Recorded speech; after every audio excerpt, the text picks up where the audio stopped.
Lá, né?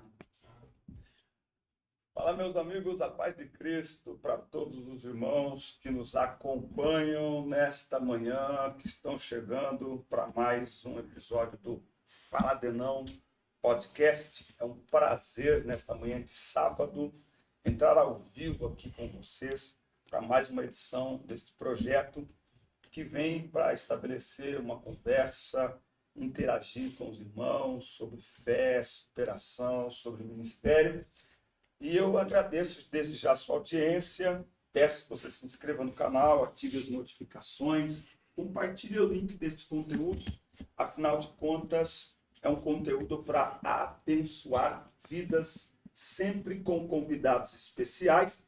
E eu já quero, sem mais delongas, apresentar o nosso convidado desta manhã, pastor João Paulo Cruz, que acompanhamos aí já há algum tempo, ultimamente temos nos aproximado, há algum tempo viemos conversando, pastor, precisamos fazer uma conversa e Deus preparou esta manhã.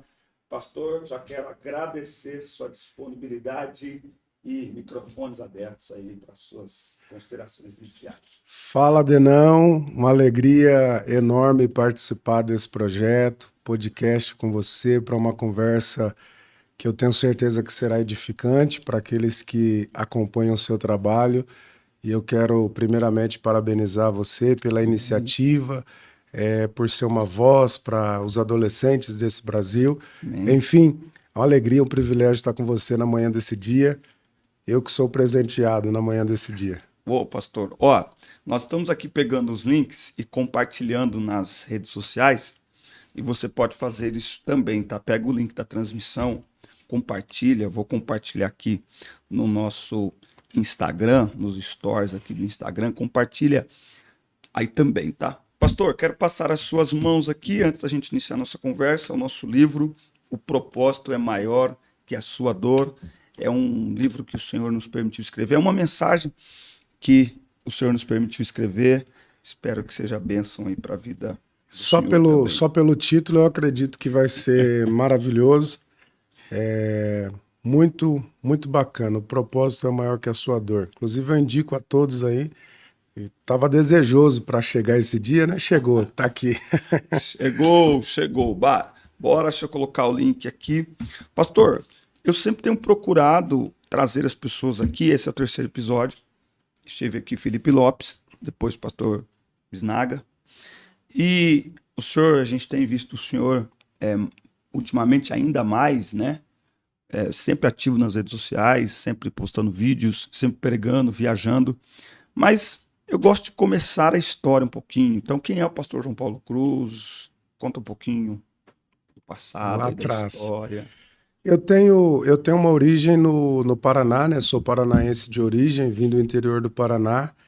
Eu fui criado numa pequena cidadezinha, eu costumo brincar por onde eu passo pregando, uma grande megalópole de 1.000 habitantes no interior do Olha Paraná, só.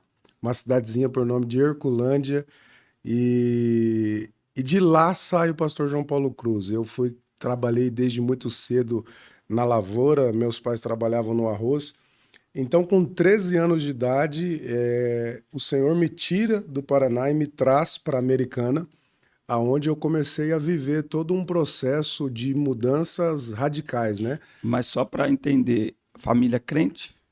A minha mãe, sim, uma mulher crente de oração, criou os filhos na igreja, mas meu pai, depois até vou falar um pouquinho mais à frente, meu pai acabou recebendo a Jesus o ano passado. Olha só. Naquele processo pandêmico, a minha mãe ficou muito mal, e através de uma cura que o Senhor desenvolveu na vida da minha mãe, meu pai recebeu a Jesus como Salvador, e eu tive a alegria de batizar o meu pai. Rapaz. Foi um privilégio. Eles moram lá? Moram lá no Paraná, Que até legal. hoje. Então a gente veio para a Americana e todo aquele processo de mudança, cultura, cidade maior. E aqui em Americana eu comecei a vivenciar essa questão de um despertamento para o ministério, né? Aos 15 anos de idade, o Senhor Jesus me chamou, aí eu já estava em Americana, e aí vivi todo esse processo ministerial em Americana, fui gerado para o ministério na igreja de Americana com o saudoso pastor Antônio Munhoz. Fui consagrado pastor muito cedo, comecei a pastorear com 22 para 23 anos de idade, tive experiência na obra missionária, enfim. Então, aí começou toda a minha história na igreja de Americana, mas a minha origem é do Paraná, sou paranaense do pé vermelho. Bênção do céu. Deixa eu só atualizar o link aqui, que a gente mandou um link que não era o link. É aqui é assim, irmão, quem sabe faz ao vivo. A gente está aprendendo, é meu terceiro podcast. A gente está aprendendo e vamos embora. Muito bem, pastor, deixa eu só pegar aqui a minha... A gente fica meio perdido às vezes nessas partes, né? Tá. E quando que começa? Lá na sua juventude, já havia sinalizações de ministério, no sentido de pastorear, no sentido de pregar? Eu tive uma experiência que, assim, a minha mãe é uma mulher de oração, uma mulher guerreira da fé, e a vida inteira, desde criança, minha mãe falava, você vai ser pastor. Desde o ventre, Deus me prometeu, você vai ser pastor. E eu, quando criança, gostava muito dessa ideia, o terninho, tal. Mas quando cheguei na adolescência, entra aquela fase de rebeldia. E quando minha mãe falava na adolescência que eu seria pastor, eu me irritava, dizia assim, não, isso não é possível. E eu me lembro que um dia eu cheguei até o ponto de pecar contra Deus e contra minha mãe, porque ela me disse assim, vou comprar um terno bem bonito para você ir para a igreja. E eu disse para ela assim, ó, enquanto eu mandar na minha vida, eu não uso terno. Talvez quando eu morrer, a senhora pode colocar o terno que a senhora quiser no dia do meu velório, mas enquanto eu estiver vivo, eu não uso terno. Parece que Deus ouviu aquele negócio. Ele escuta essas coisas. E aí a mudança começou a acontecer. Mas eu acho bacana a maneira com que Deus usou para fazer uma transformação na minha vida. Eu tinha muitos amigos... E eu vim do Paraná, aquela cultura do paranaense, de sertanejo. Eu tinha muitos amigos aqui em São Paulo e eles gostavam de rock. E aí o pessoal queria montar uma banda de rock. Eles queriam ser roqueiro. E um dia eles chegaram para mim, e eu sempre fui muito comunicativo, muito alegre. Eles chegaram para mim e disseram assim, João, tem todos os instrumentos prontos para a banda, só não tem baterista. E você é crente. Vai lá na igreja, por que você não aprende bateria? E aí você vai ser o baterista da nossa banda. Quer dizer, aprende bateria na igreja para tocar na banda de rock. Vai vendo a ideia. Hein? E aí eu, na época, imagine, ingênuo, 15 anos de idade, falei, gostei desse negócio, na igreja tem bateria. Cheguei pro pastor, falei, pastor, só que eu não contei toda a história para ele, né? Falei, pastor, eu precisava aprender bateria para mim... Eu queria tocar alguma coisa, né? E o pastor falou assim, não, eu até aceito, só que você tá vindo na igreja só de domingo. Para você tocar bateria na igreja, você não pode faltar culto. Olha só. E aí eu comecei a aprender bateria, comprei baqueta e tal, comecei a tocar bateria e o pastor pegou e dizia para mim assim, ó, se não faltar no culto, toca na igreja. Quando eu aprendi a tocar bateria assim, aprendi daquele jeito, né? Aquele tipo assembleiano, né? Vai tu mesmo. E aí eu comecei a tocar. Só que sem que eu soubesse, Deus estava me prendendo ao contexto da igreja, do culto. E aí eu não faltava culto. Quando eu percebi, eu estava abrindo a igreja para tocar mais cedo, antes do culto começar. Olha só. E aí aquela ideia de tocar no rock foi caindo fora. E eu comecei a gostar de tocar na igreja. Até um dia que eu estava numa vigília... E o rapaz que estava pregando, ele tinha dom de profecia, começou a revelar a vida de todo mundo. E eu, muito cético, assim, não tinha experiências espirituais, pensei comigo, isso aí não é de Deus, não. Eu quero fazer um teste, Senhor. Se tu estás usando esse camarada, faz ele falar alguma coisa da minha vida. Pastor Denis, pra que eu falei isso? Imediatamente esse camarada virou para mim. E eu tinha uma experiência no Paraná que eu fui livre da morte numa colheitadeira de arroz, com 12 anos de idade. Primeira coisa que ele fala, eu estive contigo o dia que te livrei da morte com 12 anos de idade. Pronto. Quando ele falou isso, eu comecei a chorar. Só que eu estava numa vigília, num contexto de pessoas que não me conheciam. Certo. E aí ele começou a falar do que Deus ia fazer na minha vida, das promessas, do pastorado, das pregações... E adivinha como que ele termina essa profecia? Como? Ele diz assim... Você vai usar terno? Não, para que você saiba que eu sou Deus e falo contigo, hoje eu te tiro de trás daquela bateria e te coloco atrás de um microfone. Meu Deus. Foi a última vez que eu toquei bateria. Meu Deus. Eu nunca mais toquei bateria porque ali nasceu um fogo dentro do meu coração. E aí, posteriormente, aconteceu uma situação que eu cheguei na casa de um amigo e o pai dele estava escutando um DVD de pregação, aquele tempo dos DVDs e tal. Certo. E eu ouvi aquela gritaria e falei, me empresta. Quando ele me emprestou, eu cheguei em casa, assisti aquela mensagem e terminei a mensagem em lágrimas e a voz do Espírito Santo dizendo para mim, é isso que eu quero de você. Meu Deus. Pastor Dani, para encerrar essa parte, foi como virar uma chave. O meu pai chegou a pensar que eu tinha ficado maluco. Porque meu pai trabalhava numa indústria, ele trabalhava à noite, e às vezes ele chegava às 6 horas da manhã em casa do trabalho e eu estava de joelhos. Meu Deus. Porque a minha vida mudou radicalmente. Isso com 16 anos de idade. Então Jesus me chamou ali naquela fase, saindo da adolescência para a juventude, e foi através... Deus usou um jovem, um adolescente ímpio que me introduziu para tocar bateria na ideia de que eu ia para a banda dele. Só. Quando, na verdade, Deus me trouxe para a igreja de verdade. E hoje, João Paulo Cruz está aí. Eita glória!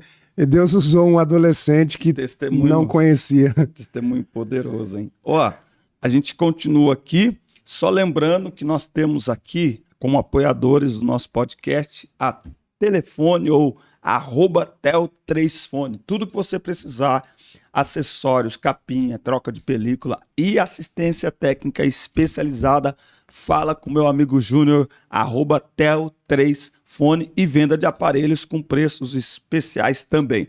E Prats Customs, ele trabalha com customização de interior de veículos. Uau! Banco, painel, teto, forro, o que você precisar, tanto de carros clássicos, antigos, carros mais modernos. Fala com o Lucas Prats na Prats Customs.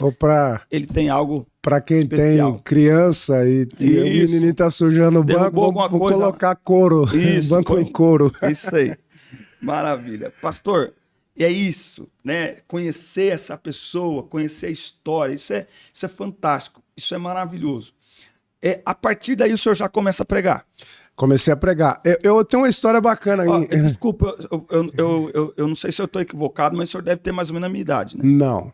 Eu costumo brincar com os meus amigos. A lataria tá judiada, mas eu sou de 88. Eu tenho 34 anos. Rapaz do céu, 10 anos mais novo que eu. Esses cabelos brancos são resultado do pastorado, né? Pastorado. Como você começa a pastorear, que você vai ver os cabelos brancos. Ai, meu Deus. Eu tô perguntando isso, mas mesmo assim, o senhor só pra gente se situar aqui na linha do tempo, né? Época de Gilmar Santos, isso. Rodrigues, Gisele Gomes. É isso aí. Eu tenho uma história também muito forte com o Feliciano. Marco Feliciano. Tem uma história muito forte com ele. O senhor assistiu aquela mensagem dele, O Sonho de José? Sim, sim. Mas o senhor assistiu a original? A original, sim. Porque ele gravou ela depois. Sim, sim, mas a original. Eu tenho ela original. A original. Em fita de vídeo cassete. É porque assim, quando Deus mudou a minha história, foi 2004, né? Então eu tinha 16 anos na época, 2004, e aí foi Quanto Vale um Amigo. No meio dessa mensagem foi... Do Marco Feliciano. Isso, foi quando eu recebi. E eu falo isso porque eu costumo dizer uma palavra: gratidão não prescreve.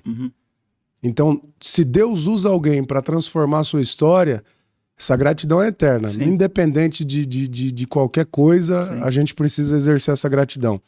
Agora tem uma história bacana sobre como surgiu a questão da pregação. Opa, vamos lá. Querendo ouvir. 16 anos de idade, eu trabalhava numa empresa e o pastor Gideão foi construir uma igreja em Santa Bárbara do Oeste e Deus falou para mim: pede conta do seu serviço e vai ajudar o pastor. Olha só. Eu trabalhei na construção da igreja do primeiro dia ao último. E foi uma construção que não dá para falar muito, mas assim, histórica, 9 meses do zero ao acabamento final. Enfim, uma história maravilhosa. E nessa construção, eu tinha um sonho de pregar. E aí, o que eu comecei a fazer? O pessoal trabalhava até as 10 da noite e 10 horas era a hora do jantar para todo mundo ir embora. Quando davam as 9 horas, eu juntava 2 caixas de feira, aquela caixa de madeira, e um cabo de vassoura, e eu ia lá no púlpito sem estar pronto ali, aquele púlpito que estava ali só no concreto, e eu colocava as 2 caixas de feira, o cabo de vassoura e começava a pregar. E começou como uma brincadeira. Só que, de repente, eles começaram a perceber que eu tava pregando 40, 50 minutos e ali naquela vibe, no fogo, né? No jeito, né? Aí e tinha até um irmão chorando, saudosa memória, o irmão Jair, chorava toda vez que me ouvia pregar. Aí um dia o pastor falou assim, Pra poxa... você era uma brincadeira. Começou como uma brincadeira, mas eu senti a presença de Deus. Sim. E tinha ali 20, 30 pessoas trabalhando e eles ouviam a mensagem. E um dia o pastor percebeu que havia alguma coisa diferente. E ele disse assim, João, vou te dar oportunidade na igreja domingo à noite. Só que era uma igreja grande, 700 membros. Eu me lembro como hoje, ele me chamou, irmãos, tem um pregador aí que está se destacando na construção, vamos ver como é que ele sai aqui hoje. Aí eu fui, tremendo de medo. Resumindo, ele me deu 30, 40 minutos, eu falei 3 minutos, eu preguei sobre Lázaro, coloquei na cova, tirei da cova, falei de Marta, Maria e saí frustrado. Ou seja, na construção 40 minutos, diante da igreja 3 minutos.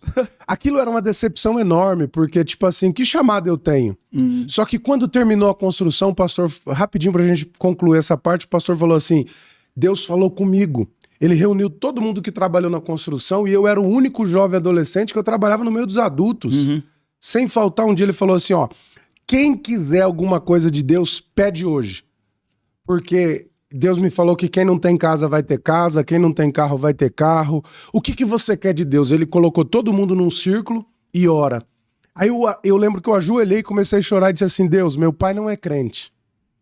Não existe ninguém que possa me ajudar no ministério. E aquela conversa que, quem não tem pai não vai chegar, quem não tem ninguém por ele não vai chegar. Aí eu olhei para o pastor e disse assim, esse homem é um homem de Deus. Se o que ele está dizendo é verdade, faz com que eu receba um ministério como ele recebeu. Se alguém vai receber alguma coisa aqui, eu não quero casa, não quero carro, não quero nada, eu quero ter um ministério. Porque é impossível que alguém que não tem um pai crente se torne pastor. E para a glória de Deus, Deus recebeu a oração daquele menino que chorou de joelhos, e eu mal sabia eu que dentro de poucos anos eu ia estar na diretoria da igreja com aquele pastor. Olha só. Então Deus fez um reboliço na minha vida e ele aceitou a oração daquele menino. Então do cabo de vassoura de uma caixinha de feira, Deus me colocou de verdade no púlpito. E eu falo isso porque talvez tenha alguém que está começando e às vezes se culpa por ter medo, por ter timidez, por ter isso. Só que é um processo. Um processo, é. Quantos congressos lá atrás, no começo, porque eu tenho também as histórias de quando eu comecei de fato a pregar com... Primeira mensagem já gravei, já fiz um DVD. Eu não tinha juízo nenhum, mas uma fé enorme. Vou vender. E aí, tudo tem um começo. Então você que está nos assistindo... tá às vezes ansioso por conta da timidez, não desenvolve, passo a passo, Deus tem um tempo para cada um e as coisas vão acontecer. Níveis que são preparo de Deus para nós. E tipo, hoje quando o senhor está sentado num púlpito, como no própria sede nossa, né, aqui em Campinas, ali ao lado do pastor Paulo, o senhor lembra? Eu lembro do menino do Paraná, né? Porque lá no Paraná havia muitas promessas e eu olho. Eu sempre preguei sobre 3... Eu termino as minhas mensagens falando assim para a igreja. Eu vou fazer uma oração por vocês pedindo a presença do Espírito Santo para derramar sobre nós uma unção. E eu sempre digo assim, a unção de Deus faz 3 coisas por nós.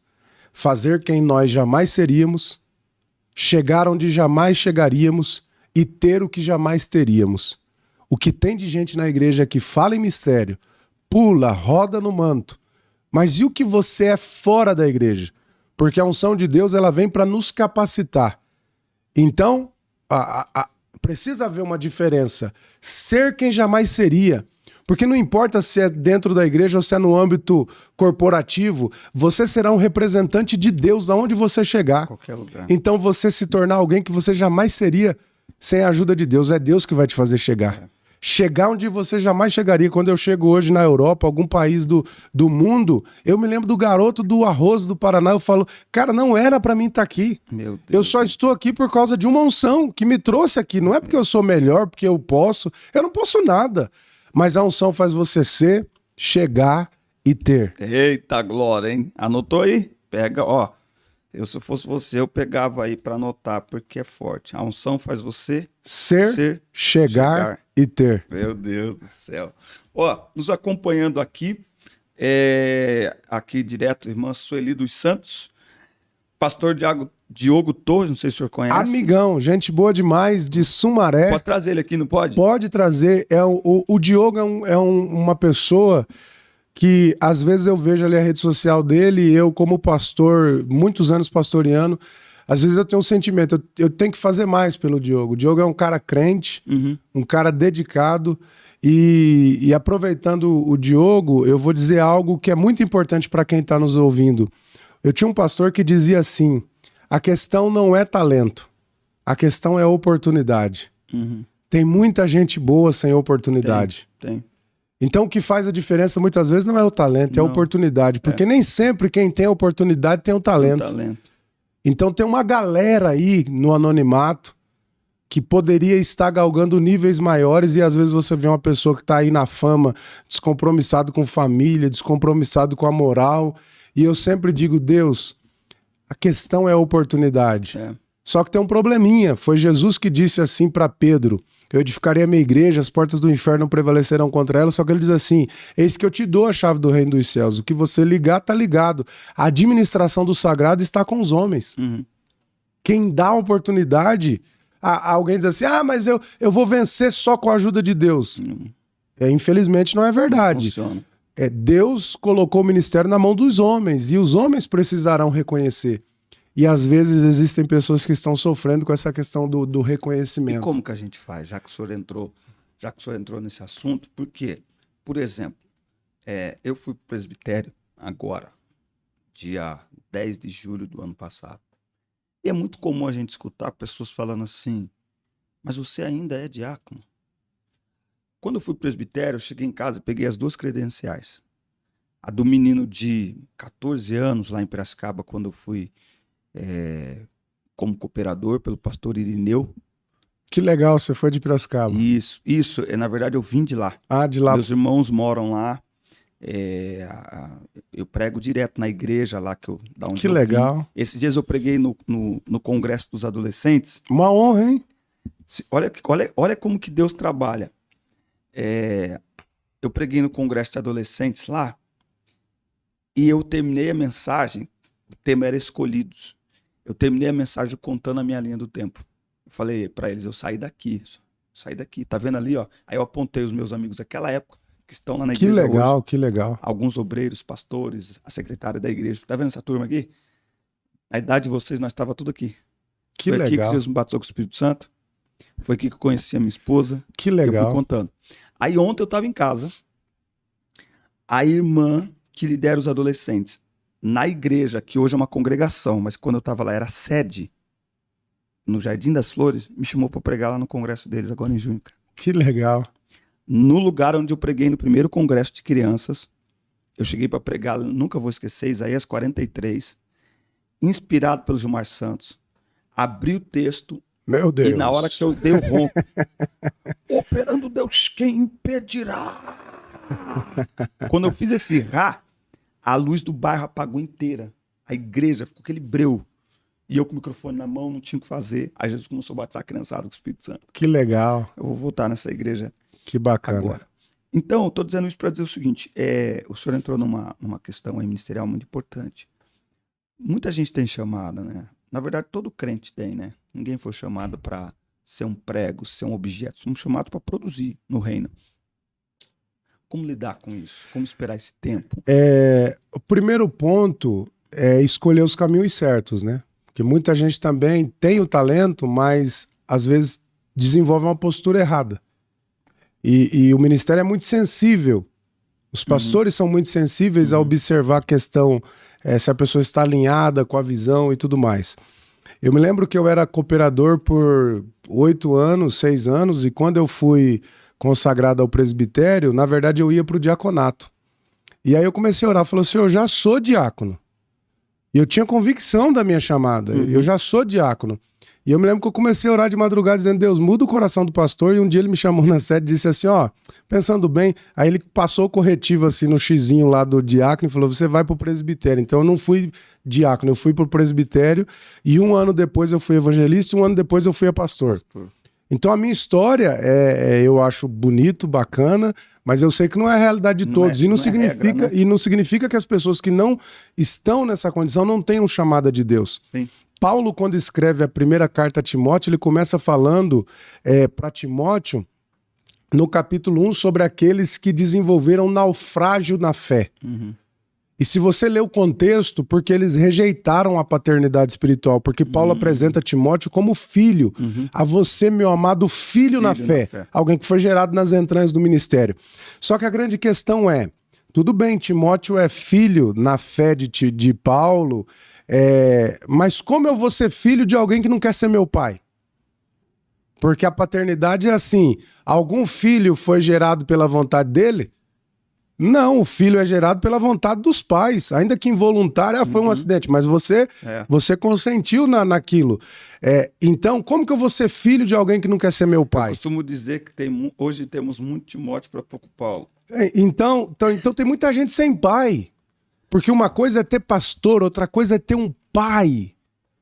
Se você vê a maioria dos escândalos que tem aí, eu não vou citar nome, mas a maioria dos pregadores que caíram foram pregadores que não tiveram paz na fé. Opa, tá esquentando o podcast. Vou dizer uma outra coisa. Tem uma pessoa que eu gosto muito, não vou citar o nome, ele passou por muitas polêmicas na vida. Polêmicas, não pecados morais, mas polêmicas. Tipo assim, falou uma palavra que ficou mal encaixada, se envolveu numa briga ali que não era para ter se envolvido. Mas quando você olha lá atrás, foi perseguido porque ficou famoso e era diácono. O ministério lutou. Então, tipo assim, ninguém aceitou ser pai desse camarada. Então ele cresceu sem pai. E aí quando chega no auge de uma fama, sem uma liderança por trás, ele vai errar. Então, mas o quanto disso, já que a gente sabe que mais ou menos funciona assim, não é interessante a pessoa ser inteligente e procurar, de repente, se movimentar para debaixo de uma paternidade? Aí que eu vou chegar. Sabedoria. Que eu vou chegar. Porque se você percebeu que você precisa dessa paternidade, eu vou dar o meu exemplo. Eu congregava numa congregação de Americana, não tinha contato com o pastor Munhoz, mas eu orava a Deus, Senhor, me dá o privilégio de ser amigo do pastor Munhoz. E aí foram alguns caminhos que Deus fez para você entender. O pastor Munhoz jubilou. Eu era a pessoa que na enfermidade, quando ele estava fazendo hemodiálise, ele me ligava todos os dias, vem tomar café comigo. Eu terminei os dias dele dirigindo para ele, tomando café com ele todos os dias, só para ouvir. A companhia antes da morte dele fui eu. Olha só. Então Deus realizou o meu desejo. Então o meu conselho para alguém que tem uma vocação ministerial, primeira coisa, todo pastor é solitário. Falta amigos para os pastores. Só que na igreja tem aquela galera que fica assim, fulano tá com puxa-saquismo, fulano tá com isso. Gente, se alguém chama gratidão de puxa-saquismo, se alguém chama bajulação, gratidão de bajulação, é problema de quem pensa. Você precisa desenvolver sua gratidão ao pastor e aí desenvolver essa proximidade. Se aproxima do pastor, todo pastor é solitário. Quando ele perceber a sua amizade, que a sua amizade é sincera, ele vai te adotar como filho. Pede os conselhos, desenvolve. E aí, a Bíblia fala que os bereanos, eles iam para a Bíblia consultar. Ué, se você está com um pastor que você não tem acesso, você não consegue falar, você não consegue ter um conselho, você não consegue ter um contato, aí é você que precisa entender onde você vai chegar com essa liderança.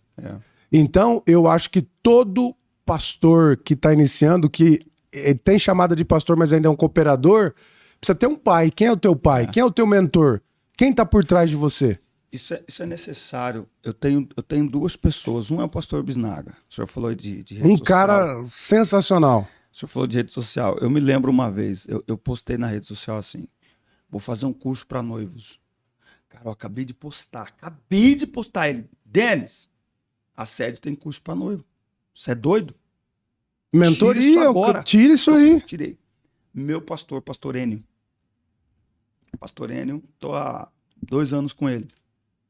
Pastor Enio teve uma conversa comigo, e aí eu não quero aqui, de forma alguma, olhar para trás e...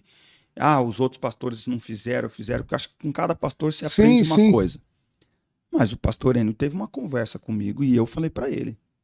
Falei, pastor, é a primeira vez que um pastor tem essa conversa comigo. Denis, é assim, assim, assim. Você tá na rede social, você tá exposto, cuidado com isso, isso, isso. Isso você fala, isso não. Aí, né, que eu sou impulsivo, né? Não, pastor, mas isso é uma palavra que Deus me der. Denis, ministério funciona assim. É isso aí. Se você não quiser, beleza. Eu tô te falando como funciona. Se você concorda ou não é outra coisa. Entendeu? Mas não é maravilhoso estar debaixo da liderança? Não tem como. Você se sente... Porque assim, principalmente, qual que é o problema da unção, vamos colocar assim?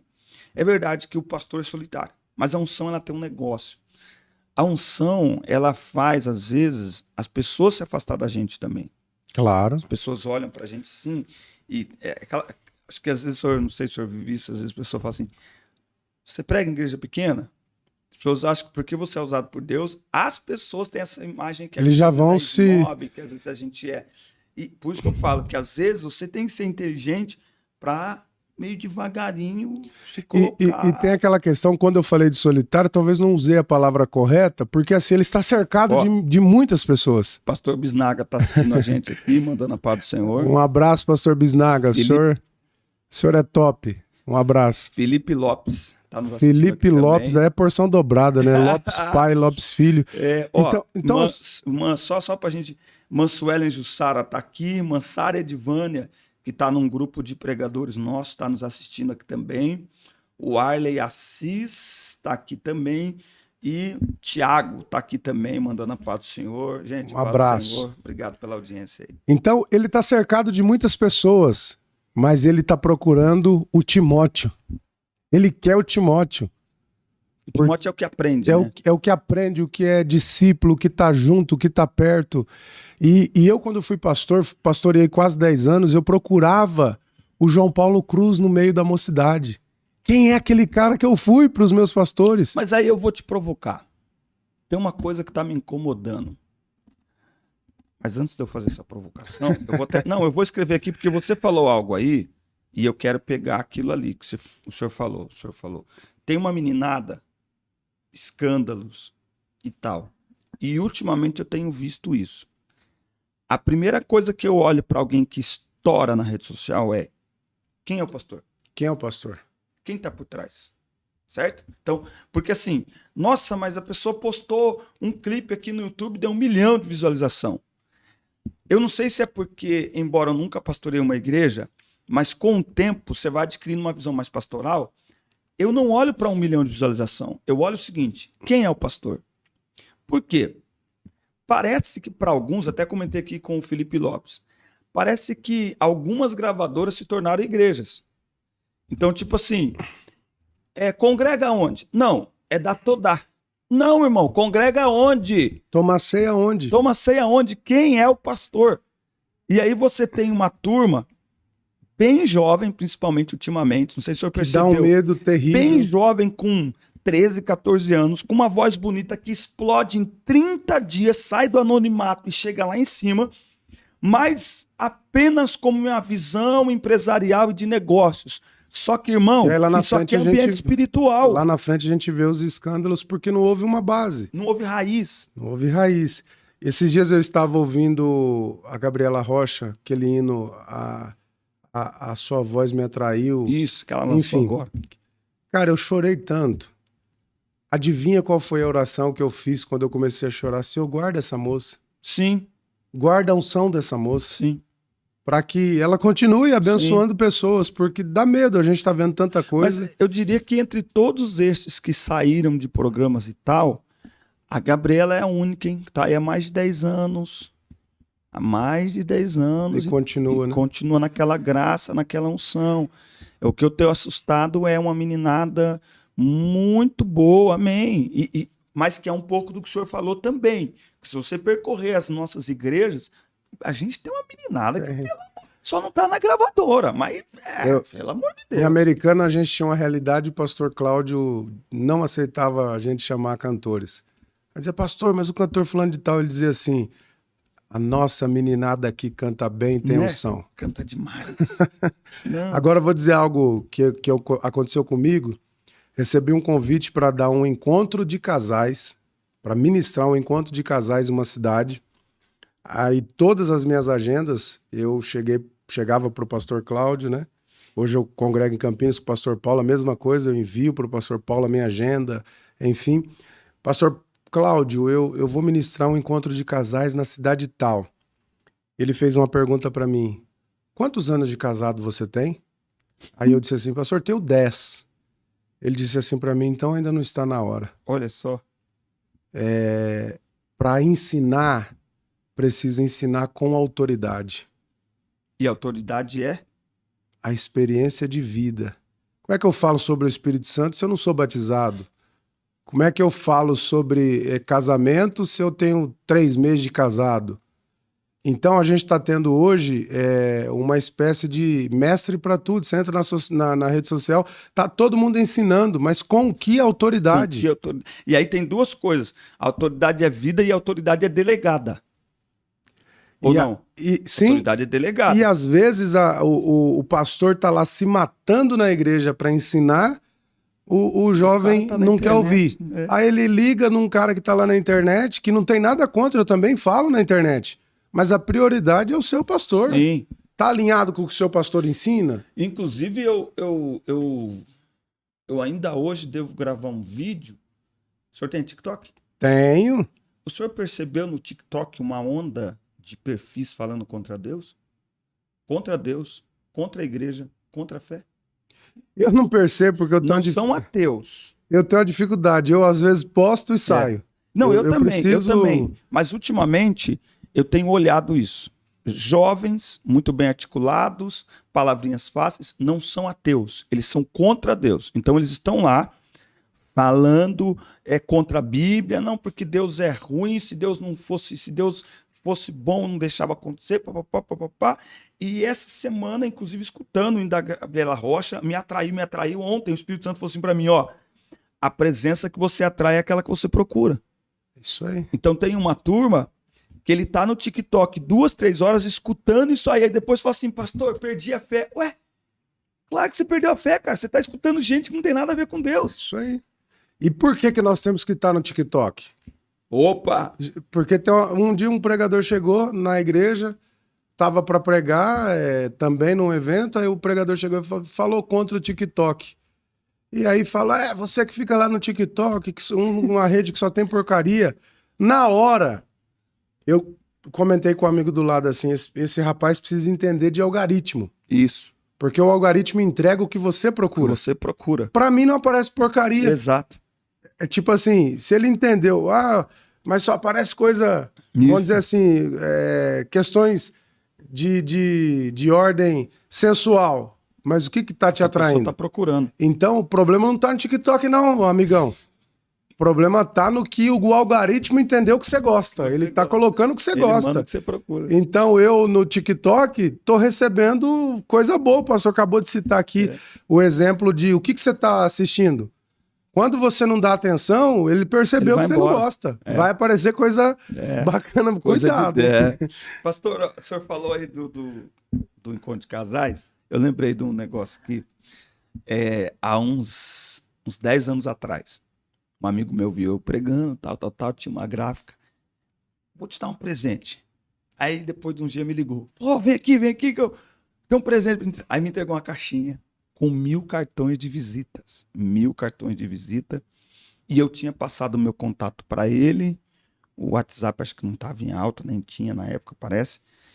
E eu lembro que eu coloquei como slogan do cartão Ministério, Palavra de Fé, Ministério alguma coisa. Eu já tive isso também. Aí eu cheguei na igreja, né, no domingo de manhã, vou mostrar pro pastor, né? Falei, pastor, presente. Pastor é demais, né? O pastor olhou assim, eu todo empolgado, ele olhou assim. Ô, Denis, ministério? Pastor de pregação. Mas... Alguém pode entender que isso aqui é tipo uma igreja que você está abrindo. E aí? Seu ministério é do Belém, rapaz. Voltei para casa, guardei os cartões. Ficou lá uns 6 meses, joguei fora, não entreguei mais para ninguém. Então, a gente tem que caminhar debaixo de autoridade. Eu aprendi que a autoridade ela é delegada. Você não pode andar sozinho. Quem anda sozinho pode até explodir, mas é rápido. É igual balão de ensaio, né? Vai acabar em nada. Eu me inspiro em ministérios de pessoas que estão aí, pastor, há 40, 50, 60 anos. Ah, mas não é estourado. Irmão, ele está lá. E uma das coisas que Jesus nos ensinou é que a autoridade, ela também tem que ser observada a algo, né? Quais são os frutos? Sim. Ah, mas eu vi que o fulano tá lá na rede social. Quais são os frutos? Porque sem frutos, Jesus diz, pelo fruto conhecereis a árvore, né? Então a gente precisa avaliar de que fonte que a gente está se alimentando, né? Maravilha. Gente, nós vamos virar aqui a conversa. A conversa está muito boa. Convidado de alto nível é outro nível, né, irmãos? Nós vamos falar um pouco agora também sobre viagens missionárias, enfim. Só lembrar que no dia 18 de março eu vou estar na livraria Família Cristã, aqui em Campinas. Que legal. Ali na Campos Sales, vai ter um café teológico. Às 10 da manhã, dia 18 de março, tá? Às 10 da manhã, nós estaremos lá ministrando ali uma palavra. Vai ser um encontro. E neste dia, durante esse encontro, os livros, os materiais lá da livraria vão estar com um desconto aí para todos que lá estiverem, vão estar no preço de site, tá bom? Olha só, mais uma vez a nossa gratidão aos nossos parceiros, a Tel 3 Fone, com tudo que você precisa para o seu smartphone, capinha, película, assistência técnica especializada, precisa trocar a tela, precisa trocar o conector do fone de ouvido, o que você precisar, Tel 3 Fone, todos os acessórios, fala com o Júnior, @Tel 3 Fone. E Prates Customs, tudo que você precisar em customização do estofamento do seu carro. Teto, forro, banco, painel, colocar couro, o que você precisar, carro antigo, uma Brasília 69 aí que você tiver, carro clássico ou carros modernos, fala com o meu amigo Lucas Prates na Prates Customs. Pastor, vamos lá. Vamos falar um pouquinho agora sobre a itinerância. Por quê? A gente tem visto as viagens do senhor, mas antes de falar da itinerância, o senhor começou a pregar, depois o senhor foi pastorear a igreja. Comecei a pregar com 16 e depois de alguns anos, já era presbítero, né? O pastor Munhoz me chamou e disse assim, meu filho, você tem que aprender uma coisa.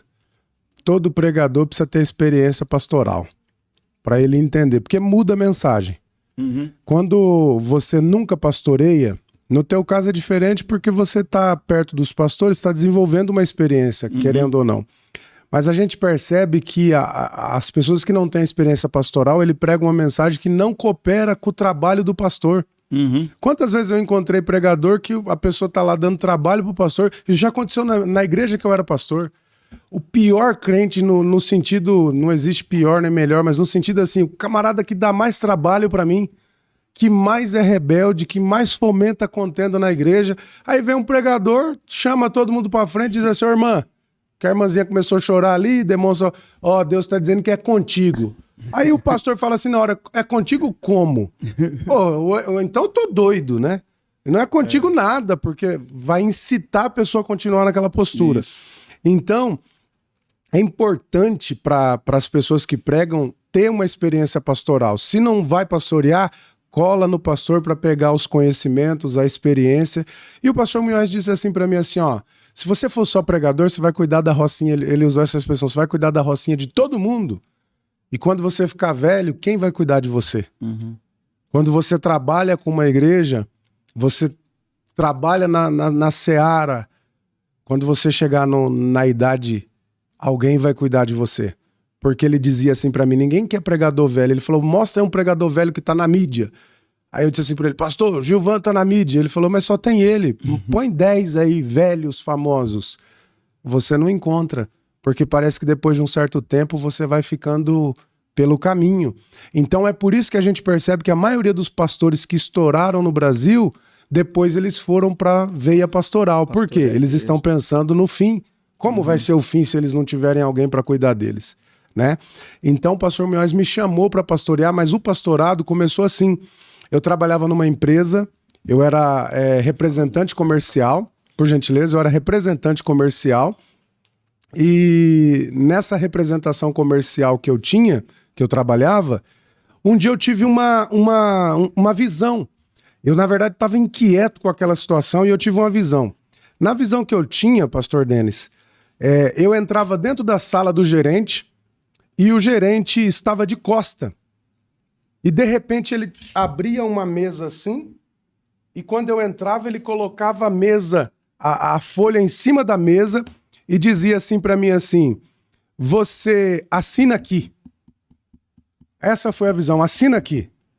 Quando chegou de manhã, eu fui chamado para ir na sala do gerente. Falei, poxa vida, eu sonhei hoje, estou chamado. O que vai acontecer? Quando eu entrei, para você que crê em visão, o gerente estava de costa. E ele tira, assim como foi no sonho, o papel, coloca e diz assim, João, você vai ser pastor ou você vai ser representante comercial? E eu disse, por quê? Ele falou, porque ninguém faz as duas coisas bem feito. Olha só. Se você for ser pastor, assina aqui. Se você for ser representante comercial, eu rasgo esse papel. Aí na hora eu tive aquele, e agora? Eu vou ser pastor, falei pra ele. Aí ele falou, então assina aqui, era o papel da minha rescisão. Olha isso. Aí eu, quando rescindi o meu contrato, naquela semana o pastor Munhoz me chamou e falou, preciso te enviar para a obra missionária. Você vai? Foi aí que começou a sua Isso, caminhada na questão missionária pastoral. Certo. Você vai? Eu disse vou. E o pastor Munhoz dizia assim, então tudo bem, vamos preparar a tua mudança. Aí eu falei, pastor, vou mudar o mês que vem? Ele falou, não, era uma terça-feira. Ele falou, terça-feira que vem você muda. Meu Deus. Cara, falar para a esposa, para a família e ir embora. Cheguei na obra missionária, eu tinha construído uma história aqui em Americana. Meus móveis não cabiam dentro da casa que alugaram para mim. Uhum. A casa era tão baixinha, quando chegou os guarda-roupa, os armários, não cabia. Eu tive que ficar 2 meses com as coisas jogadas para achar uma casa que coubesse. E aí eu tive uma experiência missionária de 1 ano só. Foi curto. Aonde foi? Piacatu. É no noroeste de São Paulo, uma cidadezinha de 5 mil habitantes. Uhum. Piacatu. Quando eu terminou esse 1 ano, eu volto para Americana e o pastor me dá uma igreja para construir. Até fiz um store ontem dessa igreja. Assumi um salãozinho com uma missão de construir um templo. E para a glória de Deus, construímos uma igreja para 500 pessoas e eu tinha 23 anos de idade. Meu Deus. Então Deus me deu... Bastante história em pouco tempo. Em pouco tempo. Aí eu construí essa igreja, fiquei nela por 3 anos. 3 anos. E quando o pastor Cláudio chegou para presidir a Americana, eu fui transferido para Nova Odessa, que foi aquela igreja onde eu fiquei até o meu momento final ali em Americana, pastoreando, que é a congregação da Rua Belém. A Rua Belém. Uma congregação bonita, linda, para umas 400 pessoas. Então foi essa a experiência pastoral que eu tive. Se você olhar para a galera jovem, é longa, porque foram quase 10 anos. Mas para quem tem a história dos nossos pais aí, é pouco, é nada. Ainda tem muito gás para queimar. Ainda tem. E aí, depois de todo aquele processo que eu passei, eu acabei achando por bem dar uma pausa. E hoje eu estou só pregando, atendendo agendas pelo Brasil. Bênção do céu. Já que o senhor tocou nisso, o senhor está falando bastante sobre sua história com a gente e tem sido uma conversa edificante, viu? É bom saber esses testemunhos. As pessoas costumam ver o altar, né? Eu desenvolvi chamo de tese para ficar chique, né? Eu desenvolvi uma tese que o nosso ministério é 80-20. 20% é o que todo mundo vê. 80% é o que ninguém vê, né? 20% é aquilo que todo mundo aplaude. Até porque a gente escolhe as melhores fotos, a gente escolhe os melhores cortes de vídeos, os melhores ângulos e tal. Mas 80% no quarto, na intimidade, na mesa, onde ninguém vê.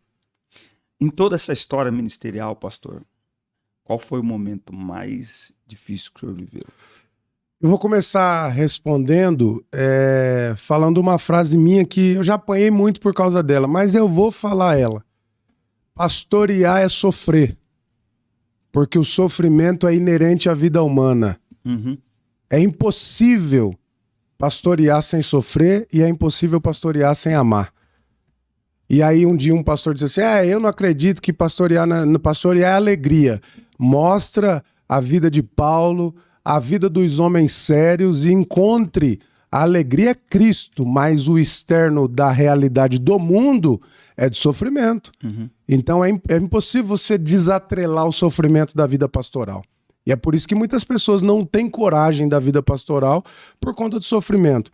O pior momento que eu passei na minha vida foi quando já havia passado por tudo, perseguições, por tudo. Agora, quando eu tive a perca da minha esposa, né, o ano passado, 2022, foi o pior momento, né? Porque eu tive... Não, foi abril, né? Abril. Isso, abril. Foi uma situação muito catastrófica. Eu estava casado há 13 anos e nos moldes que a gente diz de família cristã, uma família exemplar, um filho, Gunnar Wingren, com 10 anos, a Karen Apuk com 5 anos. E aí, de repente, do nada, eu nunca tinha tido uma experiência de morte de alguém próximo a mim. Uhum. Perdi meu avô com 86 anos, mas são processos naturais da vida. E a morte é algo muito cruel, muito catastrófico, muito dilacerante, muito... Ela não avisa, só quem passa para entender o que é a morte. E eu me lembro que quando eu recebi a notícia O senhor estava na igreja? Infelizmente ela partiu no meio de um culto, né? No momento da adoração, o rapaz estava cantando aquele hino, no céu nós vamos cantar. Sei. Infelizmente ela sofreu um edema pulmonar dentro do culto. Tinha algum aviso antes, alguma coisa? Não, nunca teve. Ela teve um dia de pico de pressão assim, mas nada que justificasse uma preocupação. Então a gente foi tomado por uma situação assim gravíssima. E eu me lembro que a gente socorreu, levamos para o médico e quando chegou no médico, o médico disse assim para mim, como que foi lá no culto? E eu comecei a responder o que aconteceu. E aí, só que no meio eu interrompi ele e falei assim, mas o que importa o que foi no culto? Como ela está? E aí ele disse assim para mim, infelizmente ela morreu.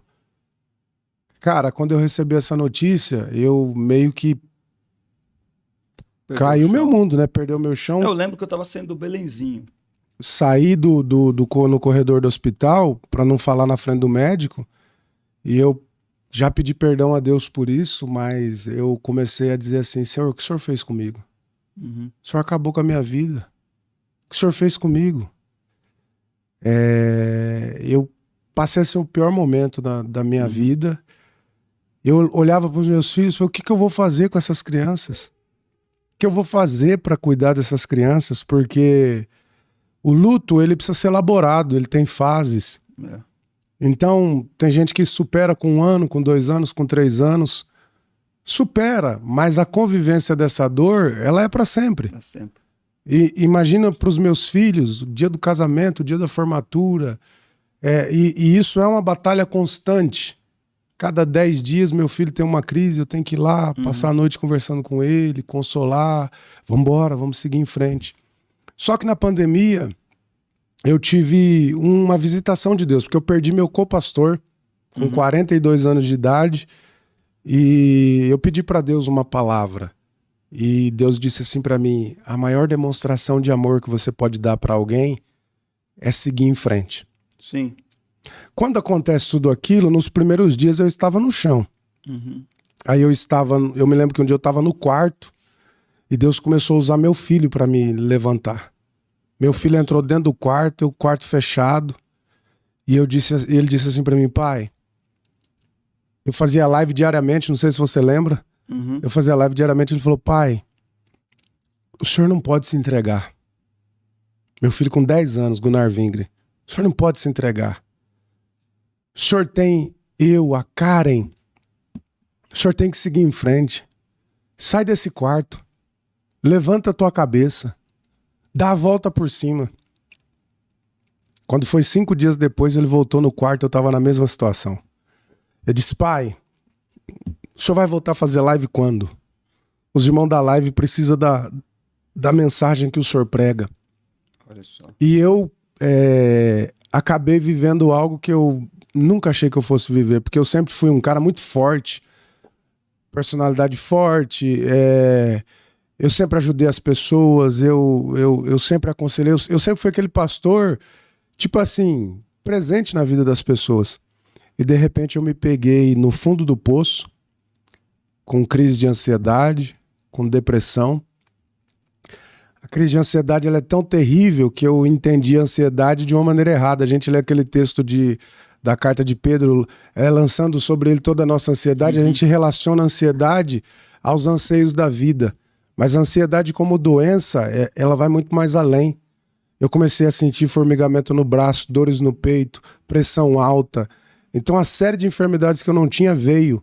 E eu comecei a fazer tratamento no cardiologista. O cardiologista falou, seu problema não é o coração, seu problema é suas emoções. Certo. E aí ele me explicou que existe uma toxina que ela é liberada no organismo da pessoa para uma condição de ataque ou defesa. Imagina um homem primitivo.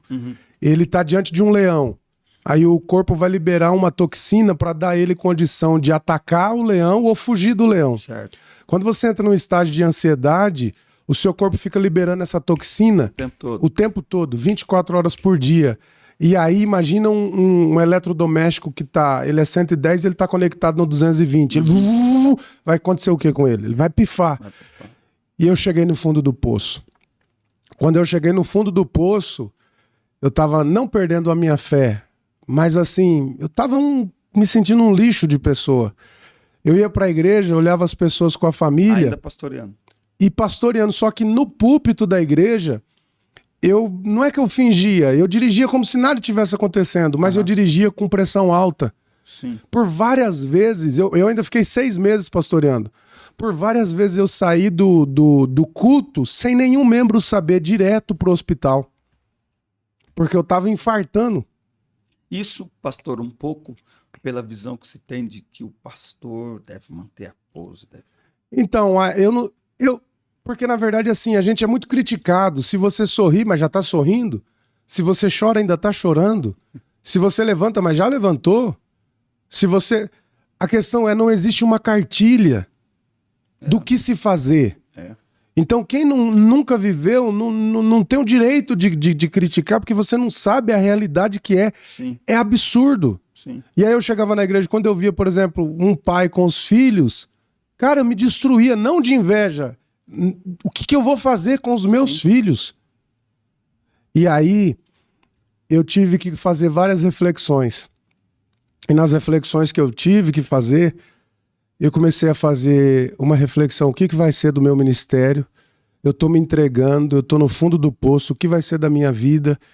E aí eu tive uma conversa com Deus. Ou eu me entrego de vez para se acabar, ou eu me levanto e faço como Davi, quando aquele menino morreu e ele levanta, come pão, toma banho, vai para o templo, adora e levanta. Então eu me levantei rasgado, sangrando e disse, eu não vou me entregar. Eu não dei minha vida toda por essa causa para me ver preso numa...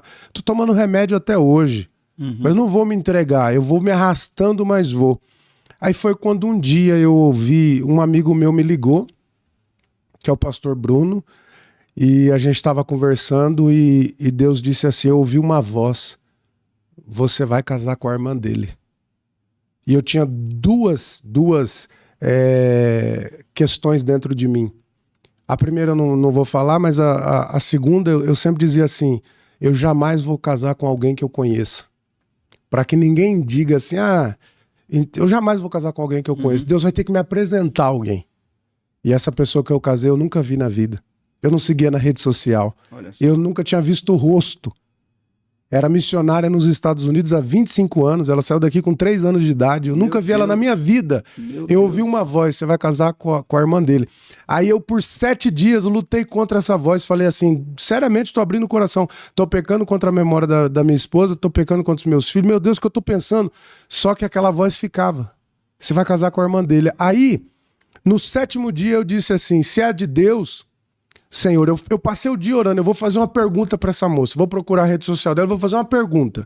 Se ela me responder positivamente, eu conto para ela o que o Senhor me falou. Se é coisa da minha cabeça, faz ela responder negativamente. Qual é a pergunta que eu fiz? Seus pais deram a vida para a obra missionária. Mas essa é a obra missionária dos seus pais. Você teria coragem de dar a vida para uma outra obra missionária em outro lugar? Porque eu não sou da América. Uhum. Ela me respondeu sim. Aí eu escrevi aquele texto. Direto, na lata. Há 7 dias atrás eu tive uma voz que me disse, você vai casar com a irmã dele. E a irmã dele é você. O que você tem a me dizer? Sabe o que ela me respondeu? Ela me respondeu assim... Há 7 dias o Senhor me visitou. Meu Deus. E ele disse para mim que eu seria sua esposa e que eu deveria ser uma boa mãe para os seus filhos. A gente vai casar. Meu Deus. Isso assim, primeira conversa. Aí eu falei, então quer dizer que a gente tá noivo?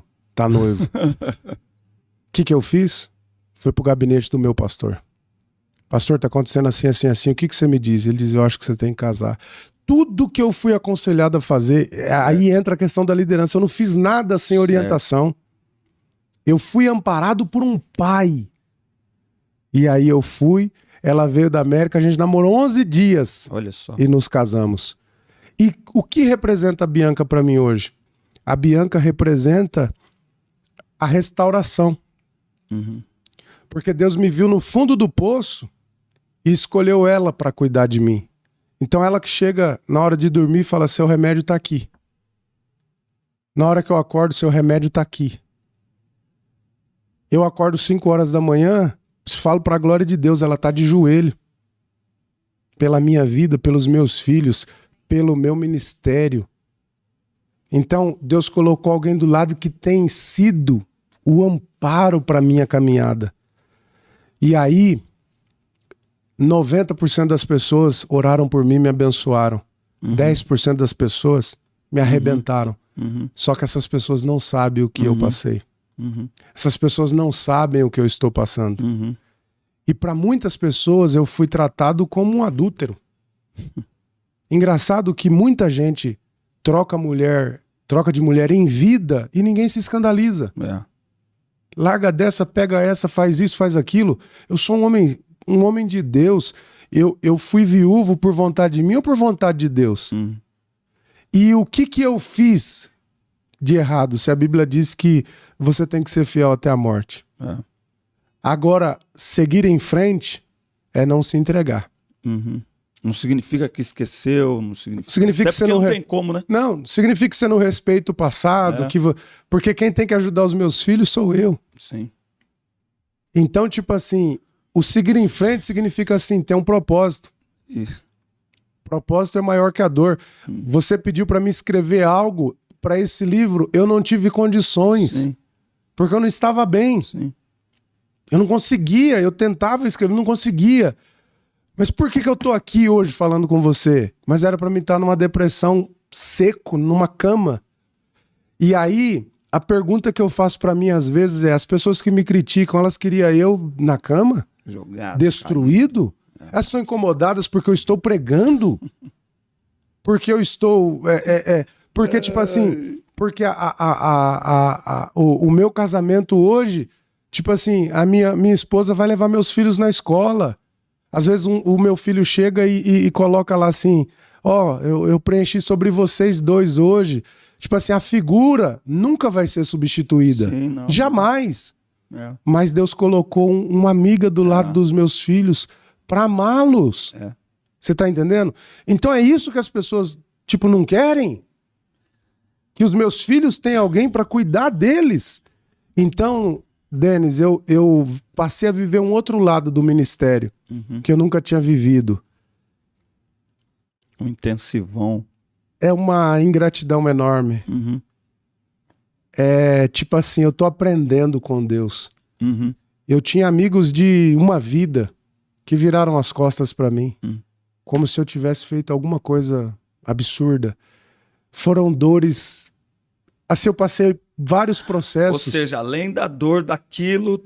Não, Se fosse só aquilo, era mais fácil. Esse entorno que aquilo é absurdo. A dor da perda é dilacerante. Sim.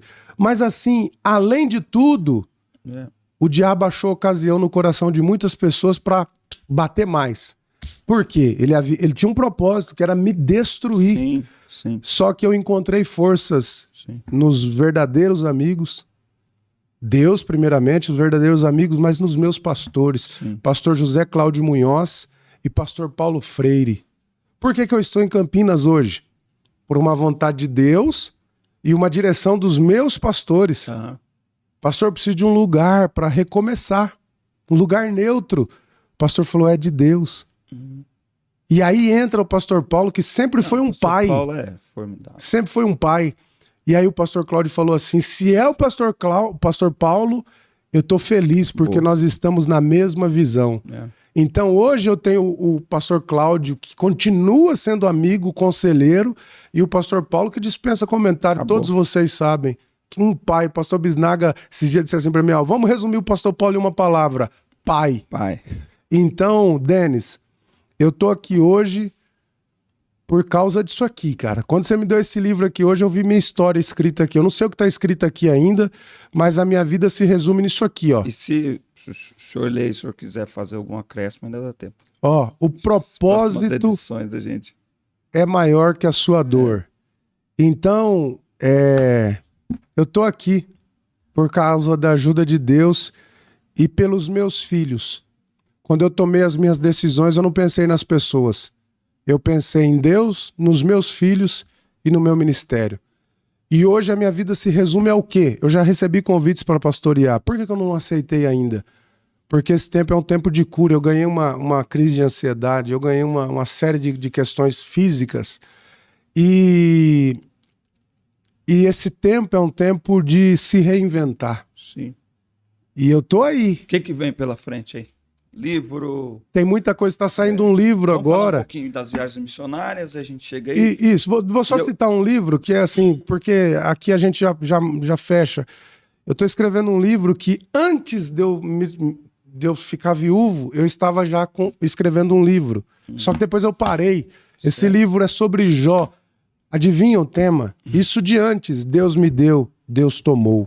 Olha isso. Então esse livro vai sair, nesse livro eu vou contar tudo. Essa semana me veio uma pergunta. O senhor lembra antes, algum momento que Deus falou alguma coisa no sentido de, você vai passar por alguma coisa, você vai... Por vários momentos. Mas que você nem imaginou que você... Nem imaginou. E antes de acontecer o falecimento, 5 minutos antes, o rapaz estava cantando, virou para trás e disse assim para mim assim, eu sou aquele que te dou graça. Recebe a minha graça. Logo após essa palavra, ela faleceu. Meu Deus do céu. O que vem pela frente? Deixa eu só cortar um pouquinho aqui. Nós já estamos...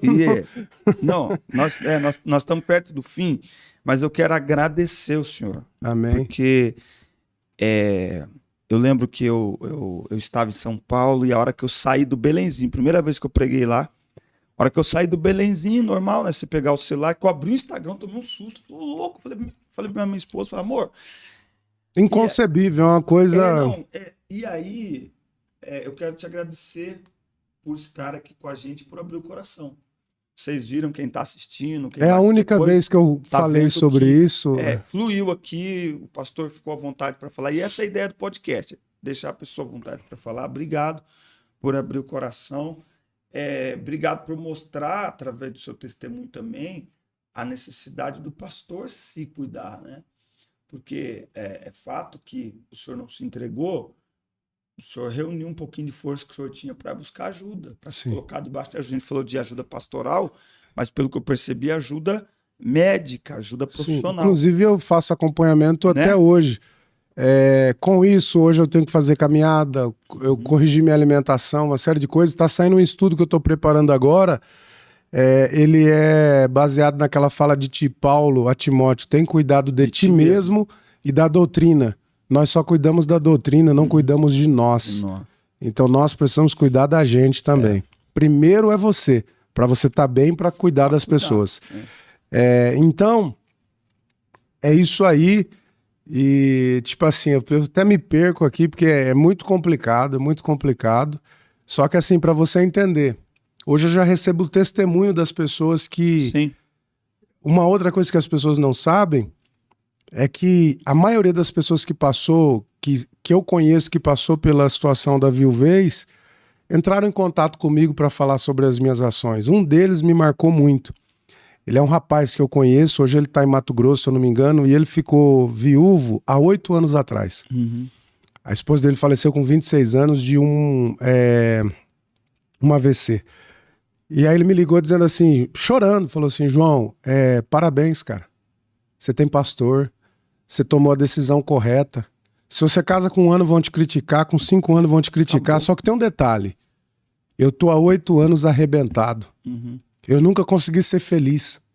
Eu já conheci 3 pessoas, eu nunca fui aconselhado sobre o que fazer. Uhum. Eu tô destruído, eu nunca mais soube o que é amar e o que é ser feliz. Eu tô há 8 anos destruído, porque eu não tive um pastor para me auxiliar nas minhas decisões. Então, tipo assim, eu tô seguro do que o que eu fiz na direção de Deus e sob a orientação dos meus pastores. E é por isso que eu estou de pé. Pela orientação de Deus e dos meus pastores. É isso aí. Então, Denis, obrigado, viu? Obrigado por estar aqui. Eu admiro muito você. Eu conheci você através de um adolescente, líder de adolescente. É mesmo? Pastor, o senhor conhece o Denão? E aí, eu conheci você. Nós estamos aí. Ó, eu vou colocar o celular numa live no Instagram ali, para terminar aqui o nosso trabalho. Já estamos na reta final. Agradecer o pessoal que está nos acompanhando aqui no YouTube. E tem África que vem agora. Pela frente, viagens missionárias. O senhor já fazia viagem missionária antes? Sempre. Fez missões. E aí eu percebi que com a Bianca, o que a gente percebeu é o seguinte: vocês vieram no... Talvez é isso que está assustando algumas pessoas, me permita. E é o gás dela, vocês vieram é o desejo dela. Vocês vieram no... Porque assim, ó, as pessoas, pastor, algumas pessoas pensam o seguinte: ou você fica parado, isolado, ou então você vai meio devagarinho. O senhor tá no gás. Porque eu te disse que não há uma cartilha. Né? Por exemplo, alguém diz assim, mas você casou e postou foto. Chefe, vou dizer algo pra você. Imagina assim comigo. Eu me casei com uma moça que aceitou se casar comigo sem ter festa, sem ter nada. E ela tem os sonhos de menina, de moça, vamos dizer assim. E tudo bem que há o meu passado, mas eu não tenho o direito de dar a ela o direito de, por exemplo, postar uma foto. Então, se alguém vê uma foto, poderia ser 1000. Mas a gente, às 999, a gente deixa quieto em respeito às pessoas. Mas eu não posso impedir essa uma. Porque essa uma é um direito nosso. Então, hoje, viagem missionária para a África. Nós fizemos uma viagem missionária para o Acre. Eu fui secretário de missões muitos anos e eu não tenho mais aspiração nenhuma a isso. A minha aspiração é o quê? Fazer o que eu gosto. Dar um abraço numa criança que está lá na África sofrendo. Dar um abraço num missionário que está sofrendo. A gente foi para o Acre, a gente levou cestas básicas para as pessoas. A gente levou roupas para as pessoas. Então isso está no meu sangue. E agora eu estou indo para a África para levar Bíblias, porque o meu cunhado disse para mim assim, eu fui para a África e o menino levantou para dar uma palavra com uma folha de uma Bíblia. E quando ele voltou, caiu aquele fogo na igreja. Quando ele voltou, ele pediu para o meu cunhado, posso ver a sua Bíblia? E ele pegou a Bíblia do meu cunhado, cheirou, porque ele não tem Bíblia. E o meu cunhado já levou 1000 Bíblias para a África. E a carência é enorme, porque não há publicações lá. E aí eu disse assim, eu também quero levar Bíblias. Como que é essa viagem? Fala um pouco. E aí a gente vai para Moçambique, mais precisamente para Beira, e eu tô arrecadando Bíblias. E aí, quando eu fui arrecadar, eu falei, vou pedir Bíblia, vai vir Bíblia de todo jeito. A primeira Bíblia que eu ganhei, uma Bíblia velha com a capa suja, eu falei assim, não, eu vou levar Bíblias novas. E o pastor disse assim, essa Bíblia, talvez a Bíblia que você vai trazer, vai ser a Bíblia da vida dessa pessoa. Uhum. Então não vai ser uma Bíblia com capa de papel, vai ser uma Bíblia boa, nova. Eles vão receber uma Bíblia nova. E vai eu e a Bianca para o meio daquela situação da África e nós vamos ficar lá 10 dias. No outro mês, Paraguai. Depois tem Europa, tem vários meses com viagens missionárias. Essa para África, se alguém quiser doar a Bíblia, dá para fazer? Sim, é só entrar em contato comigo nas redes sociais. Por quê? Hoje a gente está com mais ou menos umas 100 Bíblias, mas a minha meta é conseguir 500 Bíblias. 500 então eu tenho aí, hoje é dia 4, né? Eu tenho aí, eu vou viajar dia 21, eu tenho aí menos de 20 dias, menos de 17 dias para conseguir 400 Bíblias. E eu tenho certeza que eu vou conseguir. Vamos fazer uma campanha na internet, fazer a gente tem que ser muito cuidadoso para as pessoas não distorcerem o propósito. Sim, sim. Então tá lá o meu cartaz e eu tô toda madrugada, Senhor, o Senhor vai direcionar quem deseja. Sim. Porque senão as pessoas, pastor, infelizmente existem no nosso meio as pessoas que não fazem e vivem para criticar quem faz. Eu queria ter condição de ir lá e comprar 500 Bíblias, mas não tenho. E o maior defeito nosso é querer fazer quando temos condições. Isso. Não, nós temos que agir pela fé. Então, eu não vou esperar as condições, eu estou fazendo. No Acre, eu não tinha R$1. Como pagamos a passagem, investimos no Acre R$10 mil. Olha só. Mas é pequeno. Mas para mim, que não tinha R$1... E para eles lá? E para eles, foi uma bênção. Só 10 mil para eles é muita então, coisa. E quem tem condição de fazer os 10 mil e não faz? Sim, sim. Então, cada um faz o que pode. Eu costumo dizer assim, se não dá para fazer coisas grandes, faça pequenas coisas com grandeza. Isso. É isso aí. Então, a gente tem que fazer... Fazendo um pouquinho de cada vez. Com grandeza. E eu queria, antes de partir para as conclusões aí eu queria dizer algo para as pessoas. Eu tenho uma frase que diz assim, o caminho dos sonhos deve ser com excelência. Porque ainda que você não realize os seus sonhos, a excelência só te traz coisas boas. Faz bem feito. Faz bem feito. Tudo que pegar, faz bem feito. E eu vejo que você está fazendo... É isso aí, faz bem feito. Chegou na mão, faz bem feito. Vai só trazer coisas boas. Mas não realizei. Mas você foi beneficiado pela excelência. A excelência só traz coisas boas. E a obra missionária está no sangue, meu e da Bianca. Primeira coisa que ela me falou quando a gente casou. Eu quero ir para a África e quero ir para a Amazônia. Já fomos para o Acre, que é a região amazônica. Para quem não sabe, 93% do estado do Acre é de floresta. Olha isso. O Acre tem 22 cidades apenas. Olha. Então nós fomos para a Amazônia, lá na região amazônica. E agora estamos indo para a África. Abril tem Paraguai, vamos passar 10 dias levando roupas e doações para o Paraguai. Então a minha vida está nisso aí. O pastor João Paulo, deixa... Eu estou seguindo a minha vida. Eu até queria resumir essa parte do que pessoas falam, não falam. É que tem pessoas que vivem disso. Hoje, inclusive... perfis de redes sociais, só vive disso. Na pandemia eu vi isso crescer muito, né, de ficar falando e tal. Mas, para quem tiver o mínimo de senso, né, de temor a Deus, eu penso o seguinte, tá debaixo de cobertura pastoral? Tá, acabou, irmão. Acabou. Se tá debaixo de cobertura pastoral, e principalmente quem sabe quem é esses pastores, acabou. Agora, tem uma coisa também, que é sobre José, né? José não tem como controlar o que os irmãos fazem com ele. Ele só segue em frente. E a Bíblia diz, é linda, a Bíblia diz, ele vai parar na casa de Potifar, tudo que ele põe a mão, Deus abençoa. Essa frase é espetacular. Ele vai para a cadeia, tudo que ele põe a mão, Deus abençoa. E é isso que irrita os outros. E aí as pessoas não vão perceber que os inimigos não são inimigos. Não. Eles são empurradores, que vão nos empurrar ao propósito de Deus. E não existe propósito sem processo. Não. E dependendo do propósito que você quer viver, vai demandar os processos que você vai passar. O processo é proporcional ao propósito. Então está sendo muito amassado pra cá, né? Tipo assim, você quer alguma coisa? E outra coisa, Denis, todo cantor um dia vai ter que viver o que ele canta. E todo pregador vai ter que viver um dia o que ele prega. Você prega que tem que superar a dor, Deus vai fazer um dia que você vai superar a dor. A mensagem que eu mais preguei na minha vida sobre Jó. É a mensagem que marcou meu ministério, que me abriu portas para o Brasil todo. É por isso que ela ia se tornar o livro já nessa visão, que é a gratidão por essa mensagem. E a mensagem que eu mais preguei foi a mensagem que Deus me fez viver. Eu me lembro da Shirley quando ela gravou aquele Como Davi, eu quero adorar.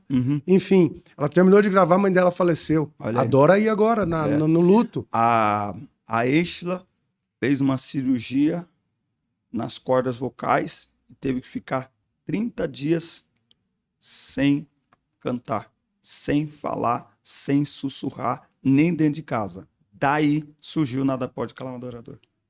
E depois... Ela escreve Nada Pode Calar. E o Milagre Sou Eu, o filho, que você fez até um vídeo, ficou muito famoso esse vídeo. Então é isso. Então, aquilo que você ministra, você precisa viver para você ter autoridade. Te prepara. Então, mas é isso, Denis. Obrigado, viu, pela oportunidade. Foi maravilhoso. E continue a influenciar essa galera, porque assim, tem como, galera, curtir a vida com Jesus no coração. É só fazer as escolhas corretas, né? É bom demais. Obrigado. Privilégio estar aqui. E o dia... Eu quero inverter essa mesa um dia e fazer contigo aí para a gente edificar as pessoas através também da tua história. Vai ser legal. Obrigado, viu? Obrigado. Pastor, sem palavras, obrigado mesmo. Eu tenho orado a Deus, esse projeto aqui, até comentei com o senhor, eu queria fazer ele em casa, comprei alguns equipamentos e virei a mesa no quarto e tal, e minha mulher chegava, aquele monte de coisa. Como é que eu vou receber pessoas aqui? E Deus preparou uns 2 anos, pensando, até que a gente chegou aqui. E eu estou muito feliz, quero agradecer os feedbacks que a gente recebe diariamente, quando a gente posta um corte lá, o pessoal falando da qualidade do lugar e da conversa. Que Deus abençoe, que prospere. O próximo convidado eu não posso falar, que ele vai me confirmar na segunda, mas tem uma lista de convidados aí, de pessoas bem legais para estar aqui com a gente. Mais uma vez, obrigado. Gratidão. Obrigado. Vamos ver se depois dessas viagens aí, o senhor volta aqui acompanhado. Sim, trazer a Bianca para conversar um pouco sobre a América. Ela prega também ou canta? Prega e canta. Os pais estão lá ainda. Então, na verdade, assim, como ela é fruto da obra missionária, na missão, o que você faz? Tudo, né? Prega, toca, canta. Então, é isso aí. Que legal. Mas, mais uma vez, muito obrigado ao senhor. Mais uma vez, obrigado a toda a nossa audiência, aos que estão assistindo agora, aos que vão assistir mais tarde, aos que vão assistir depois. Que Deus abençoe vocês. Gratidão aos nossos parceiros, a Pratos Customs e a @tel3fone. Gente, muito obrigado. Esse foi a 3ª edição do nosso Fala Denão podcast. Semana que vem, às 9 da manhã, estaremos juntos aqui. Eu queria só aproveitar a oportunidade para pedir para o pessoal que vai acompanhar, que são meus seguidores, não esquece de seguir o Denis Pereira Oficial, né? Isso. E o Fala Denão também, podcast. @Fala Denão Podcast. E o pessoal que segue o Pastor Denis, não esquece de seguir PR João Paulo Cruz, YouTube, Facebook, TikTok. No Facebook, porque eu sou assim, eu tenho um negócio com os velhos, irmão. Eu tô lá no Facebook. E aí eu tô fazendo live, e enfim, segue a gente também. E vai ser uma bênção. Eu queria aqui fazer um agradecimento especial. Já agradeci você, a sua equipe aqui, pelo trabalho maravilhoso. Mas eu quero fazer um agradecimento especial aos meus pastores.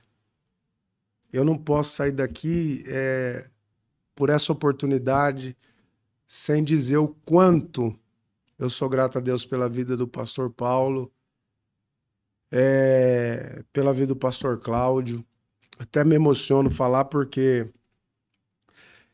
são pessoas assim que me estenderam a mão no pior momento da minha vida e eu falei assim, pastor Paulo, eu vim aqui só para dar uma cadeirinha aqui, só vou cultuar. Disse, não, você é como um filho para mim. E o que ele tem sido para mim é assim, obrigado, pastor Paulo. Se chegar até o senhor, vai obrigado. chegar. Obrigado, pastor Eduardo, que tipo assim, são pessoas que nos abraçaram, e uma lista infindável ali da Igreja Sede, Campo de Americana, que até hoje com a mão estendida para me amparar. Então, tipo assim, gente, ninguém chega a lugar nenhum sozinho, ninguém supera sozinho, ninguém vence sozinho, e a gente só tá onde tá, só chega onde chega, só é o que é, porque nós estamos com a cooperação de muitas pessoas. Então, obrigado a todas as pessoas que, direto ou indiretamente, ajudaram a minha família, a minha vida. Continue orando por mim, pelos meus filhos, pela minha esposa, para que Deus continue abençoando a nossa vida, para a gente fazer o que a gente sabe. O que a gente sabe? Abençoar pessoas através da mensagem da esperança, a mensagem do Evangelho. Obrigado, pastor Denis. Pastor, obrigado. Pessoal, obrigado aí pela paciência com a gente. Forte abraço, Deus abençoe vocês. Ótimo final de sábado, ótimo domingo. Próximo sábado, às 9 da manhã, Fala Denão.